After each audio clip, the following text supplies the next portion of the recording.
Hello dear students, आज हम करेंगे प्रेपोजिशन की एक एक्सरसाइज जिसमें कि हम ऑफ, फॉर और इन के ऊपर फोकस करेंगे।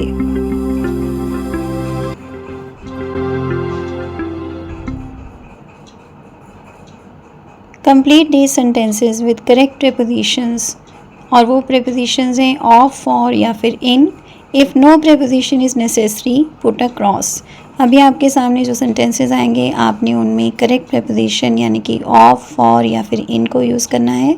और अगर कोई ऐसा सेंटेंस है जिसमें कि कोई भी प्रेपोजिशन यूज़ नहीं करनी है तो आपने वहाँ पर क्रॉस लगा देना है।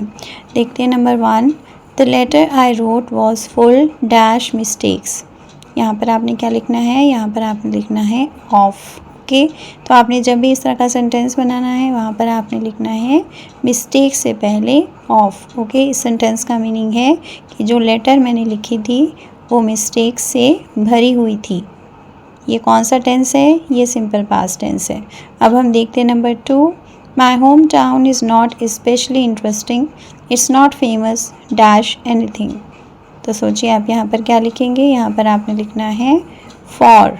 ओके, इस सेंटेंस का मीनिंग है कि मेरा होम टाउन स्पेशली इंटरेस्टिंग यानी कि किसी ख़ास तरह से इंटरेस्टिंग नहीं है, ये किसी चीज़ के लिए फेमस नहीं है। ओके, फॉर का मीनिंग होता है के लिए, इसे हम हिंदी में ऐसे बोल सकते हैं। आई होप आपको क्लियर हो रहा है। तो अब हम बढ़ने वाले हैं थर्ड सेंटेंस की तरफ। Samira is very fond dash her younger brother. तो सोचिए आप यहाँ पर क्या लिखेंगे। 3 ऑप्शंस हैं आपके पास, ऑफ, फॉर या फिर इन। यहाँ पर आपने लिखना है ऑफ। ओके, जब भी आपने फॉन्ड वर्ड यूज़ करना है उसके बाद आपने हमेशा ऑफ ही लिखना होता है। ये एक रूल है जिसे आपने अच्छी तरह से लर्न करना है। अब हम देखते हैं number 4, I don't like going up ladders, I am afraid dash Heights. सोचिए आप यहाँ पर क्या लिखेंगे, यहाँ पर आपने लिखना है ऑफ फिर से। ठीक है, इसका मीनिंग है कि मैं लैडर्स यानी कि सीढ़ी से ऊपर चढ़ना पसंद नहीं करता हूँ, मैं हाइट्स यानी कि ऊंचाई से डरता हूँ।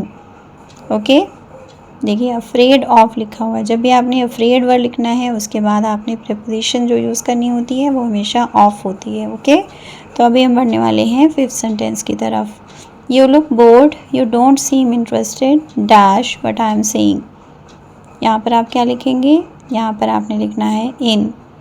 इसका मीनिंग है कि आप बोर्ड दिख रहे हो यानी कि आप ऐसा लग रहा है जैसे कि आप बोर हो रहे हो।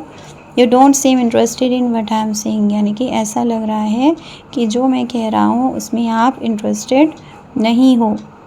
ओके, आई होप आपको अच्छी तरह से क्लियर हो गया है। अब हम बढ़ने वाले हैं लास्ट सेंटेंस की तरफ। He is not ashamed dash what he did, in fact he is quite proud dash it. यहाँ पर आपने लिखना है ऑफ, दोनों ही ब्लैंक्स में आपने ऑफ लिखना है। अशेम्ड वर्ड के बाद भी आपने ऑफ ही यूज़ करना होता है और प्राउड वर्ड के बाद भी आपने ऑफ ही लिखना होता है। ठीक है, इसका मीनिंग है कि उसने जो भी किया था वह उसके लिए शर्मिंदा नहीं है, इनफैक्ट वह उसके लिए गर्व महसूस करता है, उसके ऊपर गर्व महसूस करता है। ओके, आई होप आपको आज का लेसन अच्छी तरह से समझ में आ गया है। Thanks for watching, keep learning, see you in the next video. Please subscribe to my channel. Thank you.